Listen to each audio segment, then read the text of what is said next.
Welcome to Toffee TV with John Ian. Just come in to discuss the Merseyside derby. The last one we'll have to suffer this year, eh? If it been a Champions League game, we'd be through now. Yeah, is that a real quote? No, I don't think it's a real quote. This is the problem. You know what the problem is though? It sounds like a real quote. There are a couple of people. Well, I know there's one person on Twitter who likes putting fake stuff out for a joke, and our fans are so hungry to hate. Our fans are so hungry to dislike. I won't say hate. Hate's a strong word. To dislike Sam Allardyce, that they will take all that. But then the other thing is, then some other people forget it. The Lovables, and then they turn it, and then the next minute it'll be headline in the Mail. So it'll have gone full circle. It'll have gone full circle. It'll have gone the. Well, either that happens or an ex-player, excellent. Yeah, the Liverpool player says it. It's a story in the paper, so there you go. So obviously, it's a 0-0 draw. I'm not particularly happy about it. I don't think you two are particularly happy about it either, Badge. No, it still feels like a defeat to me. To be given the chances we missed at the end, because they were there for the taking, weren't they? And I know it's in the grand scheme of things, and over the last few years, it's probably the least mattering derby match that we've played. But it was the chance to end another one of our stupid runs against teams that we can't beat. It's just embarrassing now. It is. It's getting that way now. Yeah.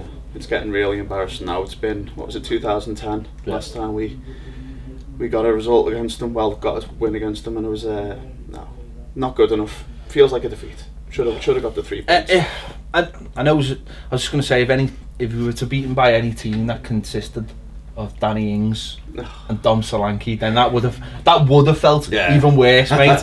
but with the way the game finished, it did feel like a defeat, because it, like you just said, I know people were saying before we went into the game, there's no, Everton can't win. Well, we could have won for a start. Do you know what I mean? But it doesn't matter, because if you win the game, you've beaten a Liverpool reserve team, and it's like. But to me, that didn't matter. It would never say in the history books next to it. It would just say Everton win. It wouldn't say Everton win, but Liverpool are half the team. It doesn't say, when Liverpool beat us 3-0, when Gerrard got the hat-trick when he rested half the team, Liverpool won 3-0, but Everton rested. It says they won. And for us though, I don't even look at that as a derby. That one when Gerrard got it, I just go. But what I'm saying is though, they celebrated like a win. And also, like you just said though, it would have been the win.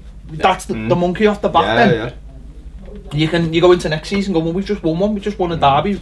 Go into the next one, everyone's like, you feel positive then about it. Changed anyway, won't it? Both teams will have changed again the next time you feel positive about it. So for me, it's just a hugely missed opportunity to, just get something from the game, because get something from the season. Sorry, because I think I seen a stat yesterday saying it's been 18 months since we've beaten one of the top six. Well, they are top 6, and there's no point even putting big quotes there, because they are top 6. There you go. You know what I mean? We haven't done. Normally we can get a scalp here or there. We'd be, maybe Arsenal home. Was it Arsenal home then? It will have been, won't it? Yeah. So it's been. So it's the first season since Walter Smith that we've not beaten one of them, which is just. Well, in my view, that all comes down to the manager, doesn't it? Because when we come up against any of the top 6, he doesn't want anything to do with that, does he? To be honest, no, the Cities, the Tottenhams.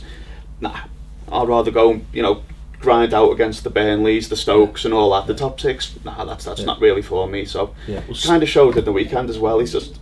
Yeah. Well, City were the last one, obviously, weren't they, last season? Beat them 4-0. Oh yeah. They were the last one, obviously, but usually to hang your hat on in a season, you'd get one of you'd beat one of them. You know what I mean? Whether you're having a good season, bad season, you'd always think, well, I fancy us against these. But it's been over a year since we've beaten one, and obviously away's been a while as well. So I think that just shows, it says everything you need to know. I watched Arsenal playing Southampton yesterday at the Emirates, and Southampton, who I think are horrendous. I've seen them. So they were all over Arsenal. Well, like Stoke were last week, but that's what I said to you last week. Stoke, and you just look and go, and we went there and we didn't even compete. No, we got destroyed, and they went there and they had them everywhere. Charlie Austin had the chance at 2-2, just make it 3-2, and you're like, this is just unbelievable. Seen it far too many times. Stoke against Spurs at the weekend.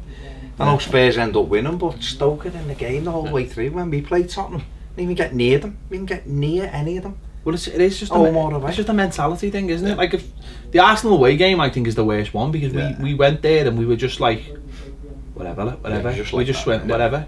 You know, it makes you laugh when you hear comments about, well, I can't play Davy Klassen in case anything happens, and he played Mangala in that game. Yeah.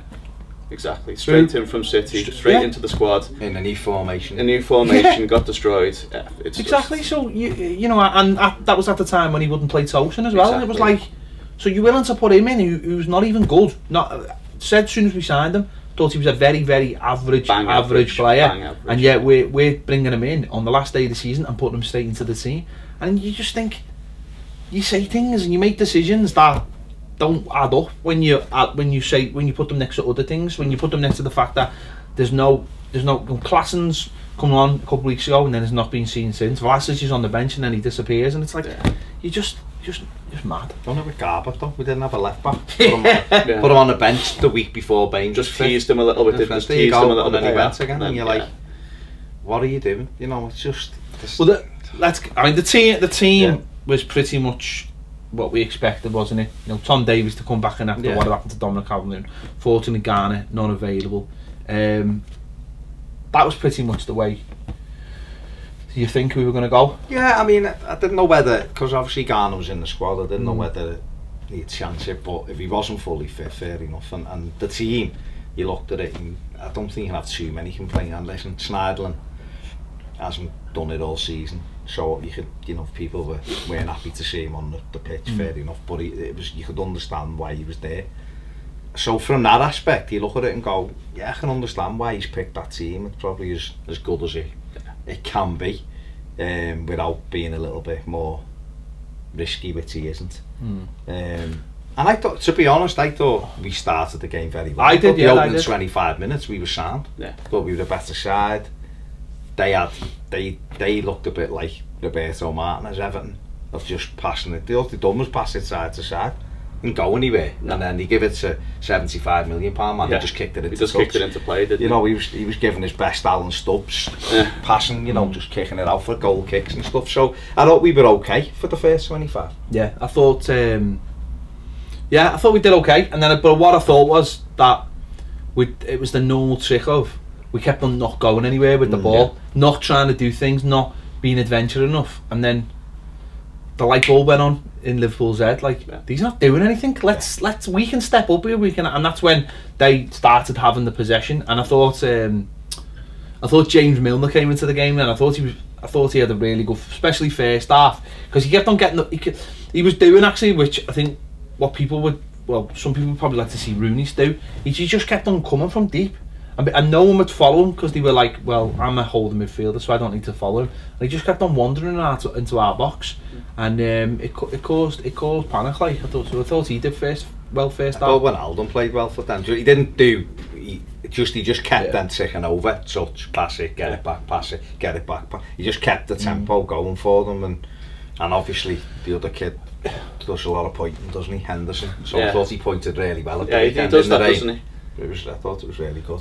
Do you think there was a case that maybe for these two games we should have played three at the back? And I'm just talking, would a tactical of manager, I'm not saying, not necessarily advocating it, but do you think a more tactical manager would have played three at the back, considering that in the last 2 weeks we've played two teams that love to push their full-backs on? Obviously City played three at the back. Liverpool's full-backs were just so advanced to stop our players playing, and that really curtailed both of our wingers. And I just wonder whether a little bit more, someone with a little bit more nous, someone a little bit more adventurous would have took the two games together and said, well, for these two games we're going to play three, and, you know, with Funes Mori being back, maybe bringing him back in last week and saying, right, we're going to put three at the back, and we're not going to let your full-backs, that's where we're going to match you. Because I think in both games that's where we've missed out. I think Saturday our two wingers were pinned back all game, just by the very nature. Klein didn't have to do anything, but as long as he stayed high up the pitch, and not on the other side, you centre back, playing left back. They didn't even test him until, you know, near the end. So it's woeful. But yeah, it's, you know, 3 at the back might have been an option. And I know I've just sort of gone against what I said about the Arsenal thing. He done it at Arsenal, didn't he? And it didn't change anything. I don't know. I think personnel wise, maybe. But I think what he could have done in this game was actually tinkered with Rooney's position, because I think we probably needed someone more energetic alongside Schneiderlin in a deeper lying role, and I think we needed someone with a little bit more quality ahead of those two, in where Wayne would have been, and I think he'd have been better in that area.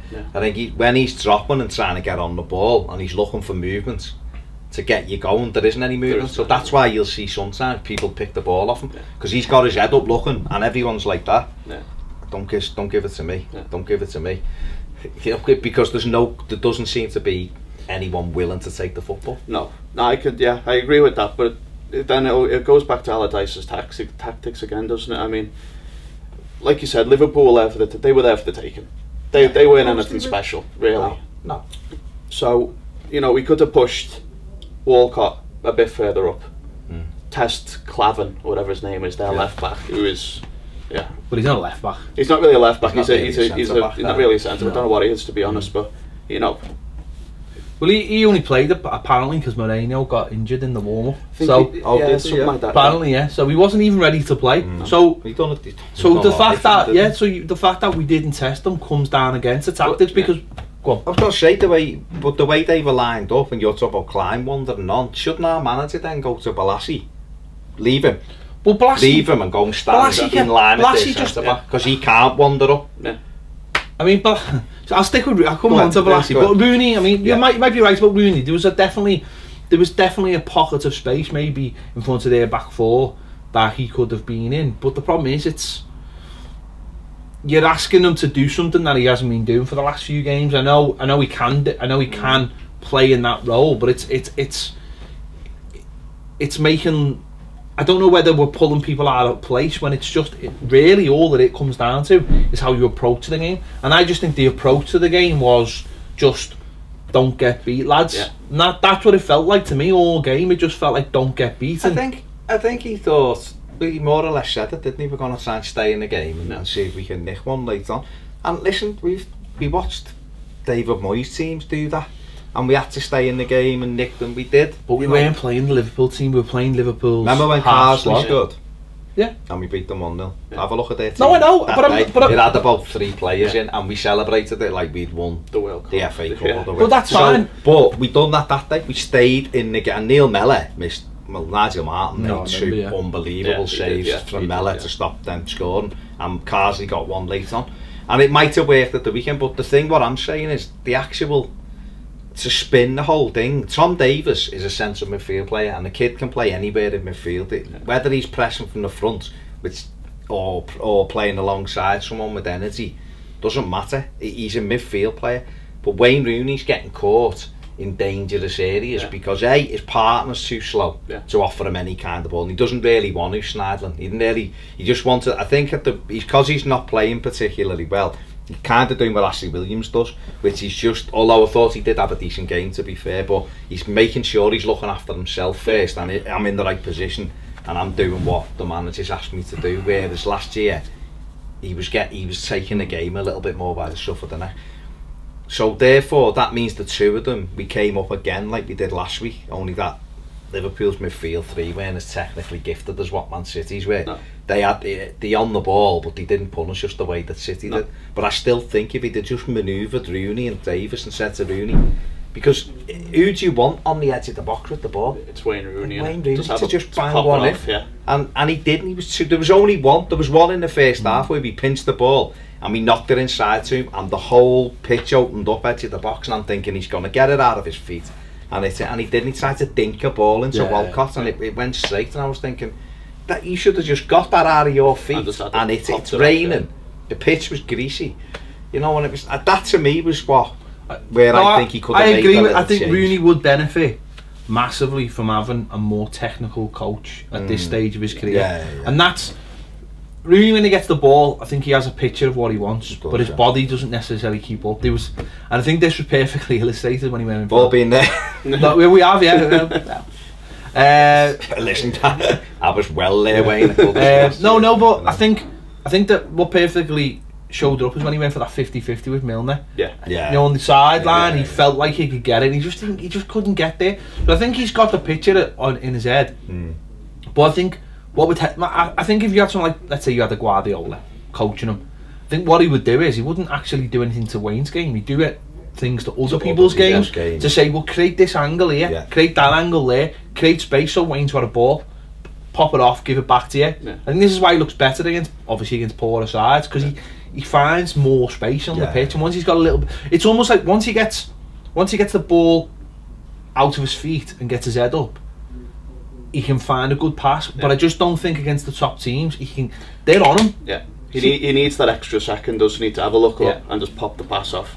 You won't get that against the top. But most players at that age do need that. But what they need is players around them. Need options. That if the second isn't there to play the great ball, it's the second, the player there to just give the ball and give it back. And that's what probably kept Pirlo going for years. Is that he was? That's probably what keeping. I imagine if you dropped David Silva into our team, he wouldn't be too far away from. Not, I mean, he looks like he's got a bit more legs, but what I mean is he'd be struggling to.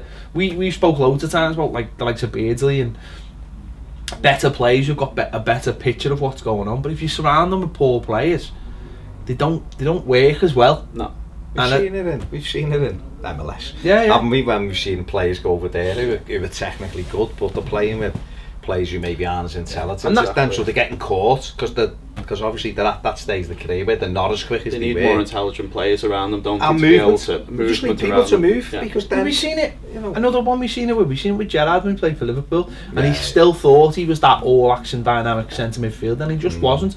And it was a case of, can you get people around them? And they couldn't. It will happen to everybody, and I'm not saying he's not, culpable, because he is. The slip, they'd actually dropped him back in front of the back four, didn't he? And then he had people with him, and he was really good that season. The amount of games he won them. It was the next year where he started thinking he was that other player, and then he showed himself up, and in the end he just went, you're not going to play all the time now, and that's why he moved on. But I think if we put, like you say, I was looking at this Saturday thinking a better coach, a more technically minded coach would get the best out of Wayne Rooney, because Wayne Rooney's still got unbelievable ability. What we're lacking really though, isn't it? I mean, you got Allardyce who's happy just to, stay in the game. He is what he is, isn't he? Yeah, he is what he is. We're there. We're frustrated because we thought we've had too many false dawns, I think, now at Everton, and I think that's just what it is. We knew where we were under David Moyes. We didn't have any money. We wanted to go places and we couldn't because we didn't have the backing. He left, Martinez came in, and we started being able to have a bit more of a go at these clubs and beating them, at home and get playing well away. And it was it now, a bit more money, and then obviously the wheels fell off that dramatically, and then Koeman came in and the money came in and the promises came in. Started dreaming big and the wheels fell off that, and then that's come off, and then we've ended up with Sam Allardyce in a precarious position, and it's like, mind you, he does what I mean, you got to give it to Sam. I mean, he does what it says on the tin, really, doesn't he? He keeps you up, keeps you safe. He's done his job, but now we really need to start dreaming a bit. No, you're right. Just come in then, listen to a conversation on the radio, and it's all well, what do Everton fans want and this and that, and you know what? In a way, they're right, because they're on the outside and they don't see or feel or get the emotions that we do. They see a club that was just hovering above the bottom three, or points wise. They see a fella come in who, to them, his job was to come in and keep us up. And listen, when he came in, that's exactly what we said. You'd be here till the summer. Don't let's just get on with it. Let's just get the points. This season's pretty much written off anyway, which it was. But ironically, the way the league's worked out, you think, well, actually, if we'd done a little bit better, we could have got a European place. That was maybe if that 7th place wasn't there, we probably wouldn't feel it. Maybe we wouldn't feel as bad, because it's just like it's just hanging above us, isn't it? But the point being is he has done the job, whether people like it or not. The simple fact is, though, there shouldn't be any question marks over his future. No. His future, he should end his employment at Everton in the summer, and that should be, that's fair to me, as far as I'm concerned. Yes, you've done the job, what you were asked to do. We can all moan and complain about his tactics, but we will all moan and complain about his tactics. But ultimately, he has done what he was asked to do by Farhad Moshiri. Yeah. So when he comes out with a stupid comment or says this or says that, it's because he's doing the job. Yeah. His role was to win. If you look at it, it was to win a game every 3 games for Everton, and he's done that. He's done that. Yeah. You know, if you look at how many games he's won compared to, he's won 1 every 3 basically. So he's done his job. He's got the points tally. He's keeping us up, and from his point of view, he doesn't care. And so he doesn't care about what happens to Wayne Rooney. Doesn't care about Klassen. Doesn't care about Vlasic. Doesn't care about anyone. He's not bothered. He just looks at that, what the points are, where Everton are, and then he'll. And to be fair, that's probably the way he should look at it. He's not there to he's in his own mind. He's not there to entertain us. He's there to get points and results. Get the job's done, and that's what he does. And he has. You like that? He's done exactly what he was asked to do, which was to make sure we didn't get relegated. And yet you can look at it and go, well, if we'd have just kept Koeman, we'd have probably been in the same boat. And you know what? Maybe we would have done. Maybe we would have won some games with Ronald Koeman and been where we are now and being fair. I don't know. Because at that time it didn't feel like, it felt like Ronald Koeman had lost interest. Like he felt like he was out of his depth a bit. Did you see him at the end there with his beard, and he just didn't look like he slept for a week, and then he just did. Yeah, it was just. We're boss at doing that to play. Oh yeah.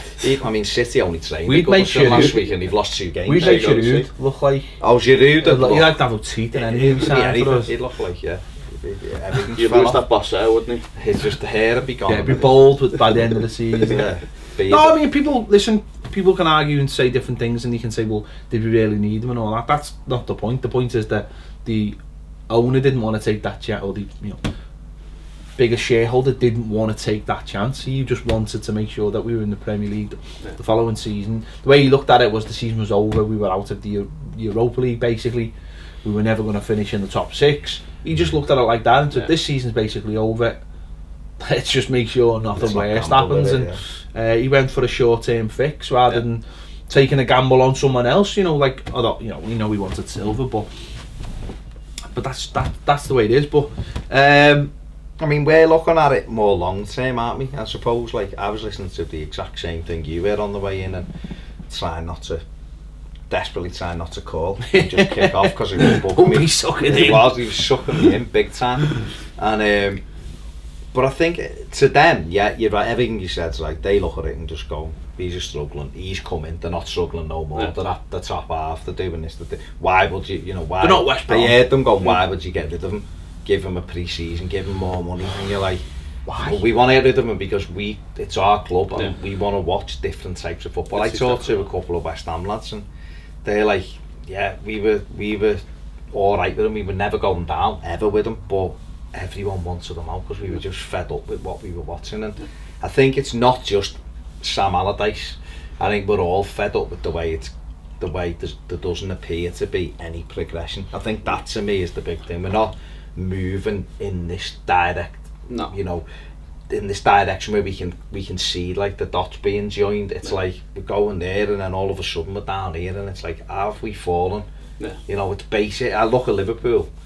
Just because they're the last team we've played. In fact, even taking City now, Man City 10 years ago, if you'd have said they're going to be one of the biggest teams in Europe, you'd have laughed your head off at it and gone, shut up. I mean, you were singing that catchy little bastard of a song the other week, we're the best team in the whole and all that, and you're like, imagine saying 10 years ago, Man City will sing that.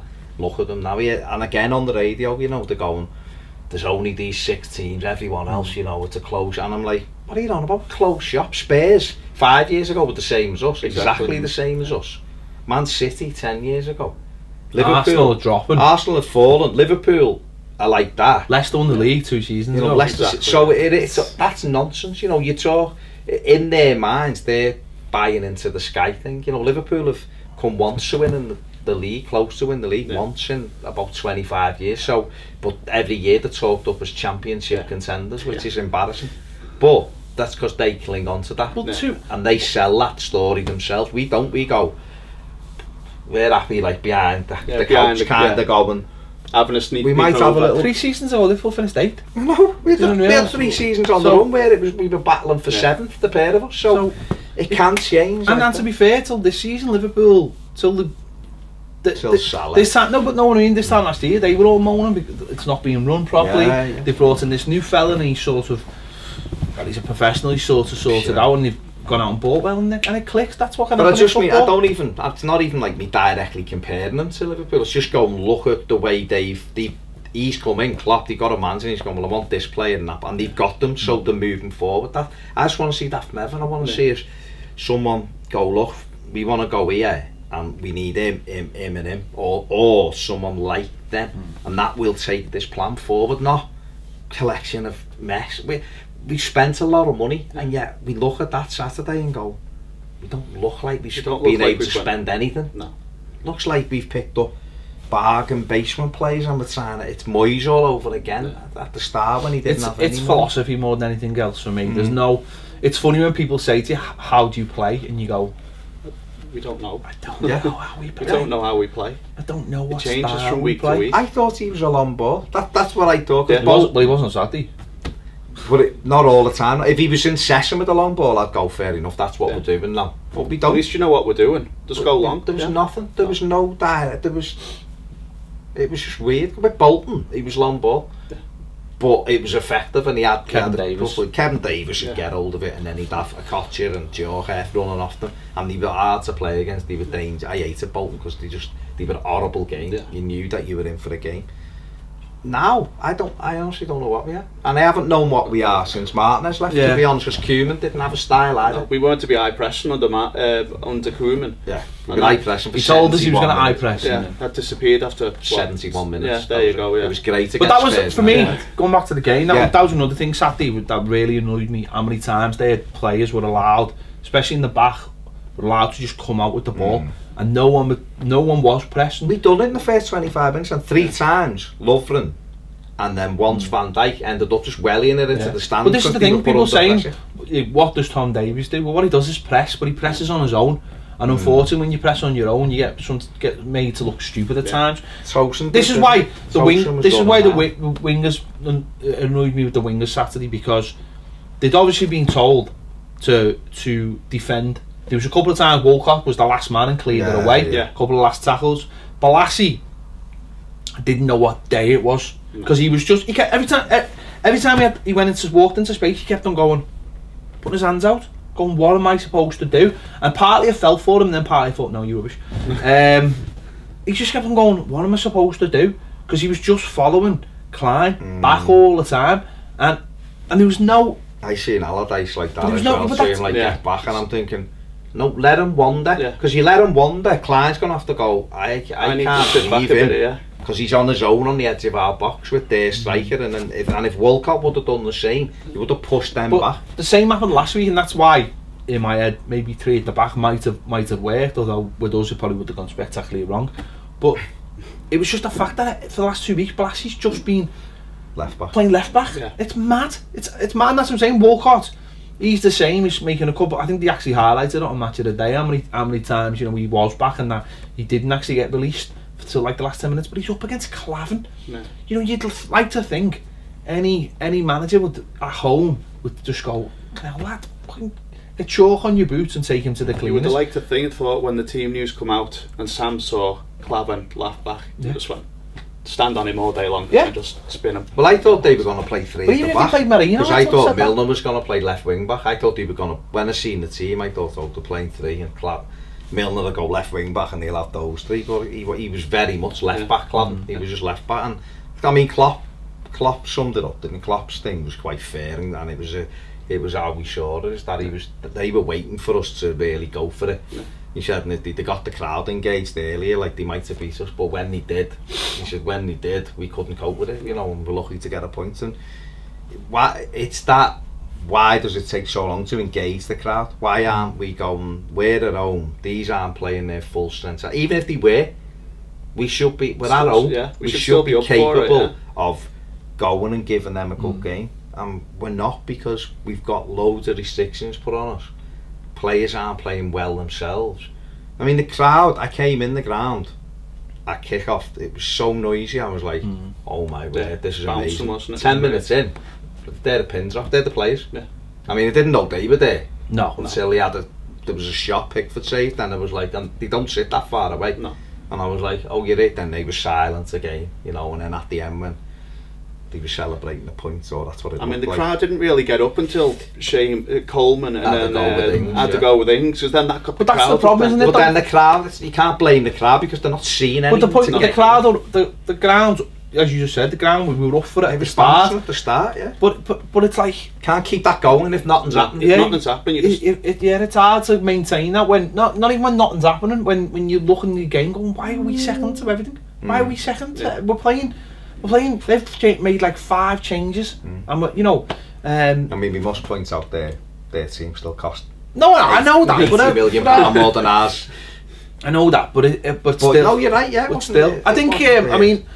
One of the things that annoyed me, I'm just sticking on the wingers, because one of the things that annoyed me was they had 2 absolutely dreadful centre forwards, like terrible. That's Lanky, makes Dominic Calvert-Lewin look like Messi. Garbage, and Danny Ings, who has probably lost his best years to injury. So, but what I liked though was the fact that every time one of them would move away from the central spot, Mane would come across and fill it. And I just think, why don't our centre forwards, why don't our wingers ever do that? You know, you got. Do you think it's because he's being coached to do that? I think what it is, he said, we'd like to score goals, so please go and stand over there. You go, yeah. But like every time Cenk Tosun, who again is an isolated man, he's got nowhere to go, nothing to do. Again, you're just wasting another centre forward. But every time he moves away, why doesn't one of the other 2 just go? Well, it's probably because they're playing left back or right back at the time. But that's what an adventurous coach would say. If he goes, you go in. Mane, give our centre back something to think about all day without actually doing anything in the game. But just by being there, he occupied the space, and that's what I'm saying. We're too busy going, well, we've got to look after this, instead of saying, well, no, why doesn't Balassi come stand right up there and say to Klein, well, if you want to stand up there, stand, because when I get that ball, I'm going to do 18 tricks that I learned off FIFA last night and get no closer to the goal. FIFA Street as well, not even FIFA normal. But they're the things that, again, we've seen in the last 2 weeks that managers of teams in the Champions League are doing. You've got to be able to turn the opposition round. It's so simple but effective, innit? Really, to be honest, when the forward moves out, one of your wingers go up, and there's still a danger. You're still pressing up, aren't you? So it's old-fashioned centre forward play. I would say, we're going to occupy you. If he drops out of there, then he drops here, then one of them shifts over. Exactly. That's how fluid teams work. That's why last week you couldn't tell where Kevin De Bruyne was playing, where Silva was playing, because once one moves, the other one fills the space. It's what they do. That's being well coached. It's coaching. We're coached. Don't forget, he's coaching.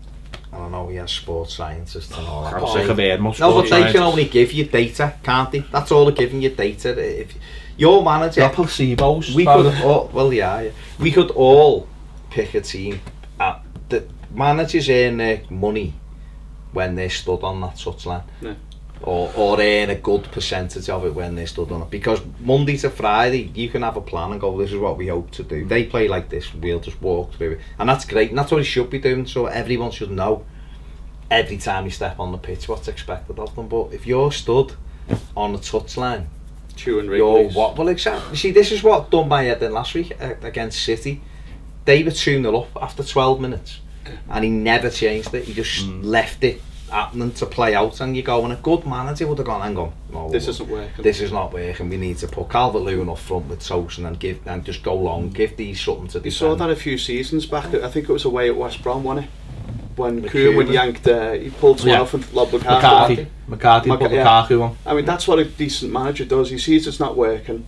But that's not sitting there. But the thing is, though, Wrigley's. You look at the game and you think, well, there might have been, as far as he's concerned, from his tactical point of view, what Balassi was doing was perfect for him. He was doing his job. He was covering Klein. That's what I'm saying. That's where what our expectations and what his expectations are completely different. No, I'm sure the players carried out the instructions to the T at the weekend, which is fair enough. That's what he wants, and he done the job. Like I said that on my match reaction. Balassi didn't have a good game, but I wouldn't accuse him of not trying. Every single player at the weekend put everything. There was times when he was just walking about back. But there was times when he was running back and sliding in, and you can't.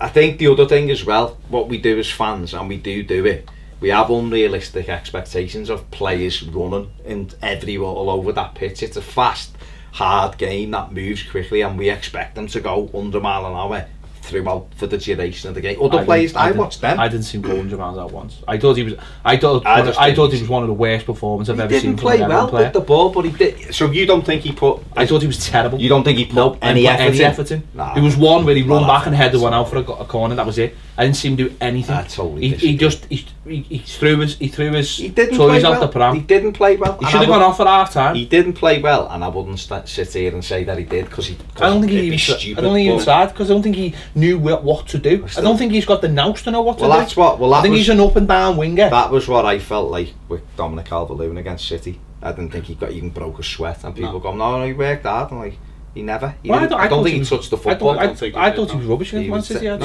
But I'm saying he didn't have a clue.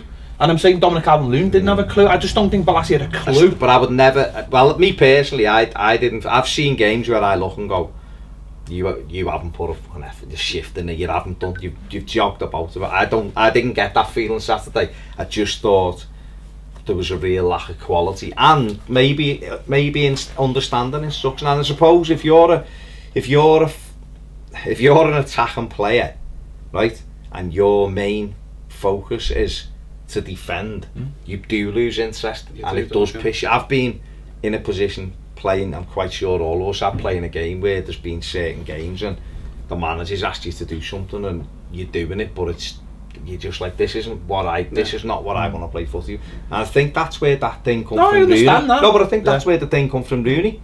I don't think he was saying some bullshit because he's being subbed. I think he was saying it because the role you're asking me to play and then you're still subbing me is a load of nonsense. And he come off and he was fuming and people are moaning and all that, but I like that. I like the fact that he's pissed off to be brought off, because he should be. Doesn't bother me one bit. He should be fuming when you're subbed. If you come off and go high five and you're all, it's like, I'm not arsed, I'm going to get off the pitch. I never wanted to be subbed in the 90th minute. I'd be fuming if you get dragged off. What the fuck are you doing? I think his reaction is justified, and it's like you said, I think it is, if Allardyce is asking him to do something and he's trying to do his best at that job and still getting, even though the game started passing him by. And I'm not saying it wasn't the right decision to take him off, by the way, because I don't think he had a very good game. He was getting caught. That's why I was saying, for me, they've been better higher up the pitch. Because against those top clubs, look at the Arsenal game this season when they battered us at home, and he played advanced, Rooney, and he scores that goal from edge of the box, takes it, whips it, we're winning 1-0 because it's a goal out of absolutely nothing. We haven't got another player in our final third that can do that. None. Walcott's great with the pace, and he's been a good signing. He has, and I really like him. He works hard and everything.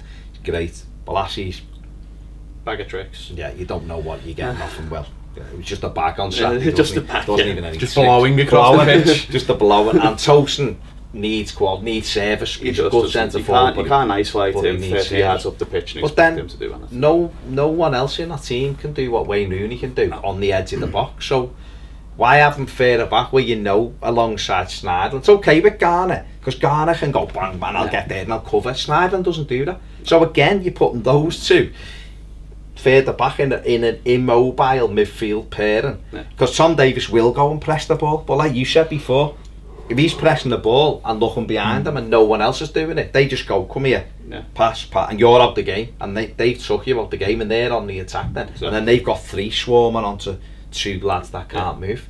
So it was just, there was just little things at the weekend where I thought if he'd just tweaked different things. But he's not that kind of manager though. He's not a tweak manager. He's a nuts and bolts manager. He doesn't see. I don't think he doesn't see the nuances of making those tactical changes, because he's just not that kind of manager and never will be. And again, it is what it says on the tin. You'll make a change, and it's the very best managers do see the little nuances that can just say to someone, just do this or do that, or just tuck in, or and he's just not one of those. If Calvert-Lewin Walt Tosun put those chances away. His game plans worked Exactly. to perfection. Well, and I appreciate that. So, I mean, you mentioned Sneijder there. Sneijder probably his best game of the season, didn't he? Yeah, he did. Best game I mean, not hard, but no, it's bad. but he did. He played quite well. But again, no, it was weird because all he did was put like an extra 5% in. Yeah. You know what I mean? Just a little movement for me. You know, round the pitch a little bit more. It was just wanted the ball a bit more. Yeah, and then when he got it, he used it quite well, and it was a lot. It was just quicker, and that's all it was. It was just like get the ball and give the ball without going get the ball. Yeah, you know, like when you normally see, and that just took his game up, like just another like whatever 10, 15, 20%. That's all you need, I think, at times in the Premier League. But it's got to be quick. It's got to be sharp. It needs to be. Yeah, it needs to be quick and sharp, or you'll get caught out. Exactly, and that's what he has been doing. Or what? It's not even about being getting caught out. What seems to happen in the Premier League a lot is that you get, because teams press you with so much energy, that they force you to make a pass, like where you don't want to give a pass. So you'll give a pass. This is what's happened now. Instead of tackling, this is the new thing, isn't it? So instead of tackling, winning the ball back, people force you with pressing to give a pass that you don't want to give, and then that maybe that pass will lead you to a fullback that someone presses him. He kicks the ball up. That's how you win possession. That's the new tackling, isn't it? Whether we like it or not, that's the new tackling, because most tackles now are fouls. It's as simple as that. Tackling the game anymore, right? So that's what's been basically happening with Sneijder, and every pass leads to the ball going out ultimately. But I thought Saturday he just kept it and moved it just a little bit quicker to just open up the space on the pitch, and that, I think that says everything you need to know about what we need now in midfield. We need someone to come in next season who can get round. It's why Garner's so effective, because he is busy, and he wins it, because he wins it and gives it so fast that it keeps you on the move. And that's why when he came on, I thought we were a lot better, because we just started moving the ball faster. Like you said before, you can have 75% of the possession like we did under Martinez and all that, but if you're going bing bong, I watched Arsenal, I've watched them the last couple of weeks, right, and it's like watching Man City on slow, right? They keep the ball and they move the ball into the same places, but they do it so slowly that allows the opposition to get back, and not only does it allow the opposition to get back, that when the opposition get it back, they can break, and it just shows that it's not about keeping the ball, it's not about possession, it's about how fast you can move that ball now, keeping it, being accurate with the passing. And I just thought next season that's exactly what we're going to need. We're going to need someone in the middle of the park who's big, strong, can keep the ball really well and move the ball really well. But as I say, Sneijder, I thought he did really well. He's his best game, and I just think that's where Rooney gets caught out now, is that, like we said before, he doesn't move the ball fast enough, because there's not always an option there. Because if he's playing, you've got to sort of go, well, you know what, if it's Rooney playing, we've got to change our game, because he can't change his body, doesn't allow him to. So I mean, that's, as I say, the subs, I thought that's where we got better. I thought Garner coming on just helped us move the ball a bit better. Well, it helped us press quicker, didn't it? Yeah, because he went in the number 10 role when he came on, which was a bit mad. He went on and started pressing from the front, and you're going, all right, fair enough. Well, I don't think he plays. I don't think he plays number 10 role. I just think because he can get round the pitch better, he doesn't have to have a deeper starting role. It's like what we used to say about Barry. When Barry used to sit in front of the back four, and you think, well, people go, oh, he's doing a tremendous job. Well, yeah, he might do, but he lets the team who we're playing against come on to him 40 yards before he engages the ball. It's like what we saw last week with Fernandinho. Fernandinho's starting position for City against us was so high up the pitch that every time he won the ball back, they were in. They were back on us. I think if you win the ball deep, then you've got to go, well, hang on. It's like watching American football. You might have gunned the ball back, but you're fucking 80 yards back in your own half. It's not really going to go anywhere. But so I thought that was a really good sub. I thought Dominic Calvert-Lewin coming on played really well. It's just a real absolute shame that what happened, because he really could have been a massive hero, and he's almost just done a Stewie Barlow and missed his one chance to be, because he come on and he gave us exactly what we hadn't had. Give us energy on the left. He was winning the ball back. He was aggressive. He was getting in their faces. He was exactly everything Balassi hadn't been. He done really, really well. Put himself in brilliant positions on the edge of the box just to get the ball, keep the ball. He was you know, he was keeping the ball, allowing Baines to go round him. He was looking for someone on the inside. He was for that 15 minutes or whatever it was. He was really, really good. It's just a massive. I know it's not a shame. It's more than a shame because he could have been the winning goal in the Merseyside derby. But for him personally, that would have elevated him to the point where he could have gone. Well, I've done that thing. Now it's time to. And players are made on moments like that. You see Gosling, don't you? He got the winner in the and he's went on to be went on to be nothing like, but he got legendary status. But people always were more pissed off when he left because of that one moment than if he just left on his own. It was almost like, boy, you gave us that moment and you left. Dom could have just elevated him massively. I mean, that last 15 could have been the Calvert-Lewin derby. It could have been, couldn't it? Like that last 10 minutes, I thought once Garner came on, we kept the ball better, and suddenly the players were like, do you know what, we could win this. They'd stopped really having a go. I know they brought Firmino on, but he was too busy, I don't know, looking the other way, doing passes or whatever he does. He didn't really seem that bothered, and that was the most annoying thing. Most of their players were like that though, most of the game. The ones that knew probably weren't playing on Tuesday night, they would wanted to get stuck in, but the ones who weren't, they weren't asked. And I just thought the last 10 minutes, it clicked. There for the taking, wasn't it? Yeah. It was there for the taking, and the crowd got up, and the players then reacted to the crowd and got carried along by the crowd. Coleman, who was, I thought, not a nightmare, but he just wasn't himself at all. Started getting on the outside, making runs, and then all of a sudden they couldn't live with him then, and he became himself. Like the shackles came off everybody. Just and a shame like, it took so long time for us to, the light bulb to go off for us to think, these are here for the taking. Now it's a shame. But even with that though, we still should have won it. We still should have won it. You know what I mean? With 0-0 with 10 minutes to go, the chances were there. You know, the cross from Walcott. You know, he's took on Cragham Face or whatever his name is for the fit. You know, he's took him on, put a great ball in. Tosin, when he comes from, you're just expecting the net to ripple, and I don't know.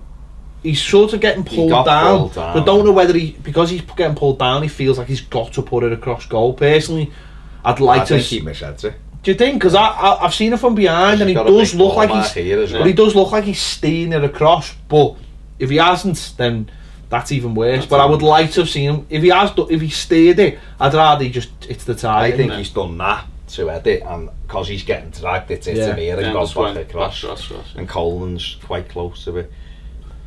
We had the other one, you know, we had the one where the lovely little move on release Baines, and he fires it. If he just waited a fraction of a second, he could have picked them out, and he's fired it across, and Walcott slipped at the back post when it rolled across, and I thought, this is it. He's on his own, he slipped. You know, and then we have the moment, don't we, in the 89th minute.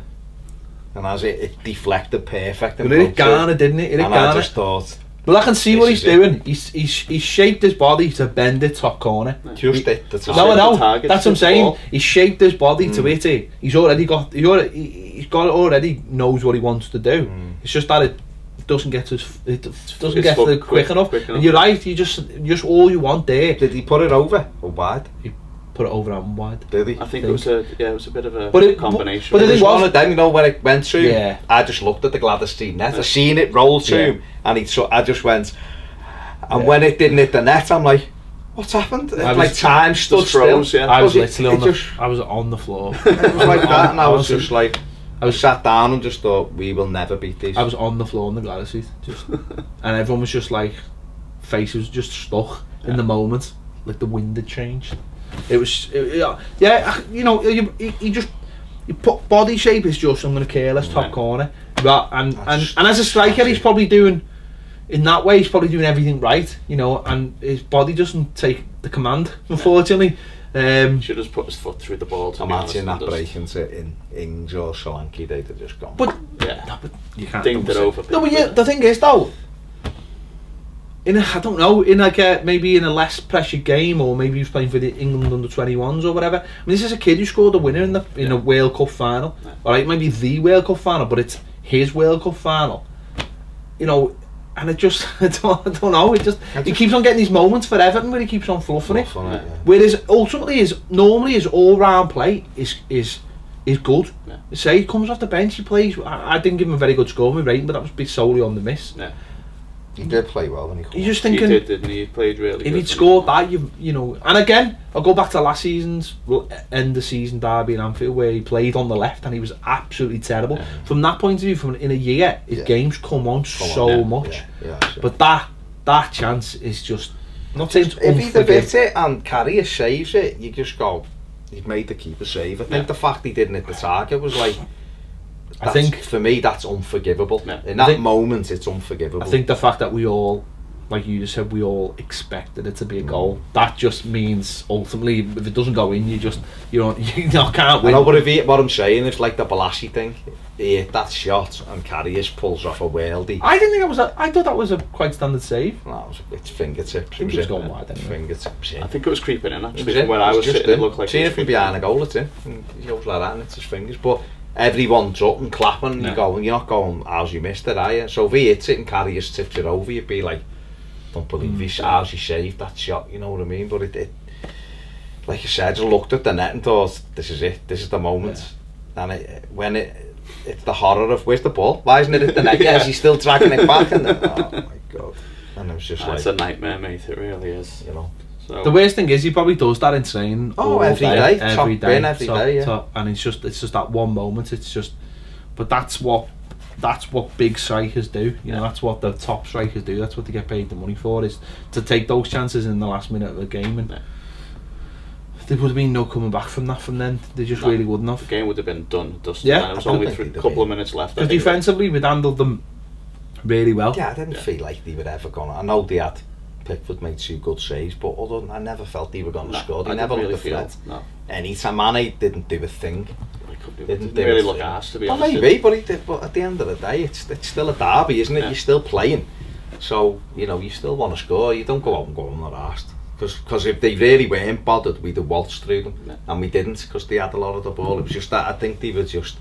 It showed the drop off in their quality when Salah and Firmino aren't in the team. They've got very little idea going forward themselves, but any team would. Then exactly. If you lose them two, are fantastic. So it's not a big slur on Liverpool. It's just that you took 2 of their real top draw players out the team. So any team would look less, but that makes it more frustrating. The fact that we still, because we had practically without Gylfi aside, we had our best team out there. Basically, we had our best players out there. And we still couldn't beat them, and I think that's where the frustration is for me. And I say that's the hangover, isn't it? It's everyone's like, oh, we've played an average team, or they're at their version of an average team, and if we can't do it today. But listen, that changes all the time. It's just that I don't know. Seeing people like, well, if we'd have won Allardyce at the stage, so I'm not that bothered, and I'm like, nah, I want to beat them every single. It's exactly that, isn't it? You want it, regardless about Allardyce. Forget Allardyce. You want to beat them anyway. We haven't won enough derbies in my life for me to start being. I'm not asked about this one. What? Just going back to the subs on the. What would you have done with the third sub? I'd have put Nias on, I think. Put Nias on. Well, I don't know whether I'd have taken Davis off. To be honest, because you want someone to play higher up the pitch, and so if you're taking Davis off, which is ultimately what he did, it wouldn't have been and Benny Benningham. He's never let us down. He's been great every game he's played, but you're trying, if you want to win a football match, why are you putting on a defensive midfield player? And to me, they were rocking then, and we all know Nias would have scored off his arse. Oh yeah, let's be honest, he would have it if it's his backside and gone in. Would have, and you see the fella, and we're missing chances, and he's on his head, he's laying on the floor with his head in his hand. You're like, you're not even on the pitch. Exactly. He's like devastated. If he'd have come on, he'd have scored. What he does, doesn't do anything else. He'd have probably fell. If the conditions were that bad, he'd have probably ran, slipped, and the ball would have hit his knee in his head and gobbled in. I sort of understood why he brought Benningham on, and it smacked to me of just making sure we didn't lose. No, there is that, but there's also the idea of just if you've got a strong platform in the middle of your park, that you can, then your wide players can start getting into it a little bit more. Moyes used to do it though and get criticism for him, but it could get him results. And you've seen other managers do it. It releases some of the other players. But you're right, maybe Nias. What do you think Klopp would have done at Anfield? 0-0, 15 minutes left, Everton on the knees. Do you think he'd have put on Jordan Henderson or something, and they chance to try and make sure they didn't lose, would they? Shite, they stuck another striker on, they'd have won the game. I don't know if they would have stuck on us. I don't think they've got any more strikers. Have they? No, what I mean is though, I think if you've got an attacking midfielder though, or if you've got an attacking midfielder who's doing maybe more of a defensive job, you can put someone in there to take care of his duties. Then that frees him up. We didn't have an attack. We ended up with Schneidel and Garner and Bellingham, who were our 3 defensive midfield players. Yeah, no, but I'm saying would then you've got Walcott, Dominic Calvert-Lewin. But we had them anyway. No, that's just. But we didn't have them anyway. We didn't have them before you make the subs. We did have them. They were on the pitch. They were in the game. I'm saying that sort of releases. I'm saying this is the that's what. Me personally that would have been the least sub. I'd have put Cuca Martina on up front rather than. No, I just think no one would never play Cuca. To me, it was a negative sub. It was a it was a sub of. I don't. Listen, fair enough. If you do that, if you put Nias on, then you have four attacking players on. Don't forget, it was only like 10 minutes or something from the end. So you've only got to, you've only got to get through 10 minutes, haven't you? But would you rather go down and put an extra striker on, go for it, go down in flames, or defensively, No, I'd rather have gone for it because it means nothing. It means nothing, does it? That was why if that was like a point to get in Europe or something, or an important point, you'd go, well, he's making sure we get what we need first and foremost. Or if we'd have still been struggling there, the foot of the table, you'd have gone, listen, you understand that's a decent point. We played them and all right, we could have blah blah blah. But I just think it was a game where the result. You never want to lose, of course. No, you never want to lose. It was a game that it didn't really matter. Which what really, I think what annoyed me more than anything, mate, was the fact that his options on the bench. Why has he got Cuca Martina sub when there's no Klassen or Vlasic? Because those two at that stage could have come on and give us something in that Tom Davis role for 10 minutes, couldn't he? All right, Vlasic would have come on and got hold of the ball. He might have. But you've got a very Funes Mori and Martina sub. What, you don't need the two of them. And you've got Bellingham who can play right back, centre midfield. And just shows our mentality, doesn't it? Just shows what the problem has been with us all season. That's for me. That was I mean that's ultimately where that's the stick to beat him with, isn't it? Ultimately, is that what he wants and what we want. And unfortunately, this is the big problem with Evertonians and a lot of our managers, is that what we want and what they want are two different things. And at times I do get it, and I am a pragmatist, and I've said this under when Martinez would sacrifice a good point to throw everything, and then Koeman in his first season would sometimes just go for the point in games that you think, well, we could have won that, but in the overall sort of strategy of the season you can understand why. But that was a freebie Saturday, wasn't it? At the end of the day, it was a freebie. You know what I mean? It's like I said this. Derbies don't get to me, and I think Saturday was the first time for a lot of people it didn't get to them, because it's a case of, well, we're having a terrible season. If we lose to you, it's not going to make it any worse. Look at Koeman at Old Trafford when we were winning 1-0, and he took off Morales, who was having a good game, and put Calvert-Lewin on. Allardyce would have took Morales off and put another goalie in. He would have, yeah. Do you know what I mean? And and Ronald Koeman wasn't exactly the most attacking-minded manager, but he was more attack-minded than Allardyce. And that night, ironically, we probably would have put a defensive player on. We might have held out and won the game. Well, we did it against City this season. We were 1-0 up, and he put Klassen and Schneidel on, who didn't have a leg. Sigurdsson, yeah. Sigurdsson. He's not afraid to make it. He wasn't afraid to make an attack and change.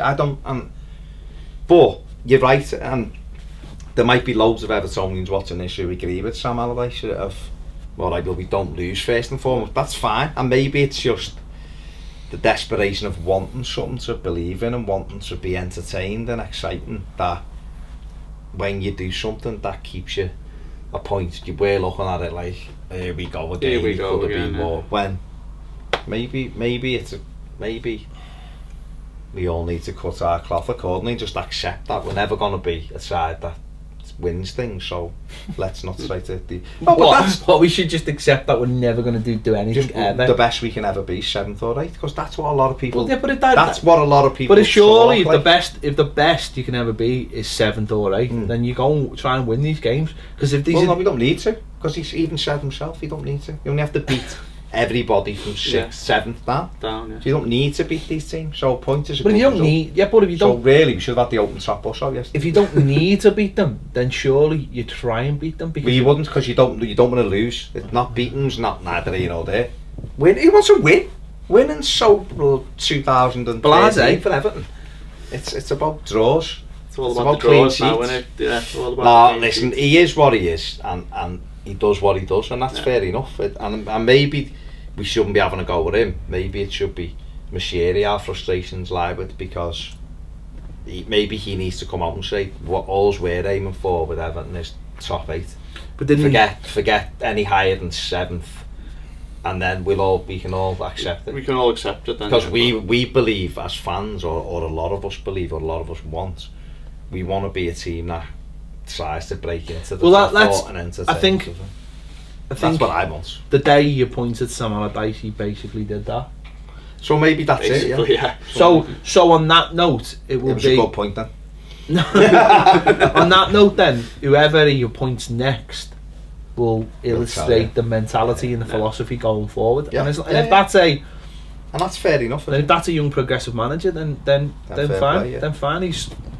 We talk about horses for courses. He's gone out there and done it. It's like I said before, if Calvert-Lewin or Tosun pop those chances in, we win the game. Yeah. And his plans worked, and that's all managers can do. Have a plan, and hope it plays out for them. And we could have come off. We'd have won the game, and he'd have grinning anyway. We'd have been drinking his gravy. He'd have been living the dream. But we'd have all took it, because we want to be, we wanted to win the match, and his plan was a whisker away from working, wasn't it? So what you'd have to say is fair play to him and the players for sticking to his plan. Bad finishings cost them the game, I suppose.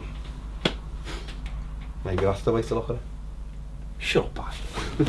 Listen, you said you understood the Beningame sub, so you started this nonsense. I said I understood it from his point of view. Well, I do. When I was getting just into talking, the mind of I was just getting into the mind. I was channeling me inner Sam to talk about tactics. The numbers don't lie. Sports science. The numbers don't lie. Put them right. Sports scientists. Sports science is just doesn't lie. Sports science. You know what? Like, we could sit here and we could say we make our show thanks to the good sports scientists we have behind the camera. No one would know. No one could question us. No one's got the data, so no one can call us liars. We've got the stats. We've got all the data. We've got all the stats. Yeah. They haven't. We get our stat guy to tell us what. To tell us why. 20-minute shows on YouTube, because it's all down to the sports science. Sports scientists tell us. They say this is the algorithm. The algorithm. You can't argue with an algorithm. No. Can't. Or a sports scientist. Well, sports scientists make the algorithm or use the algorithm. Apparently they do. So there you go. There's Sam. That'll be the sports scientist now, telling us to end this. Sam's in a Turkish bath. I was getting love a Turkish bath. All the time. Oh, I bet you Sam loves a Turkish bath. Imagine that. All gravy going down and getting whipped on and getting slapped. That's probably why he bought Tosun, so he could go to a proper Turkish bath. Dipping the cigar in the wine. In the gravy as well. Is that what they do? What? Dip the cigar in the wine in a Turkish bath. Oh, no, was it? Hang on, what film was that? Was it in Titanic? Oh, the old died, didn't matter. Spoiler alert. Ruined that film for me. Have I? You ruined it. I haven't watched that now. No. Didn't know what was that. No. Never buy a second-hand car from the Titanic either. That's all I'm saying. Handpins on the back seat. Super boost. Super boost. Well, swipe right. Oh, Swipe right. Swipe right. What the fuck is a super boost? I've no idea. It's just introduced and I just like the idea of it. Of a super boost. Of a super boost. If you're on Tinder and you get regular super boosts, let us know what happens. Was a super boost when you get like those two like chocolate bars, but you get like two of them, and the boosts are the super boosts. Is that it? Might be. Maybe it's a bigger boost. Might be. It's bad. I can't eat chocolate. I'm gonna die eating boosts. There you have it. This has been the final word. Random as ever. Super boosts. Let us know your thoughts. That's in the game, super boost.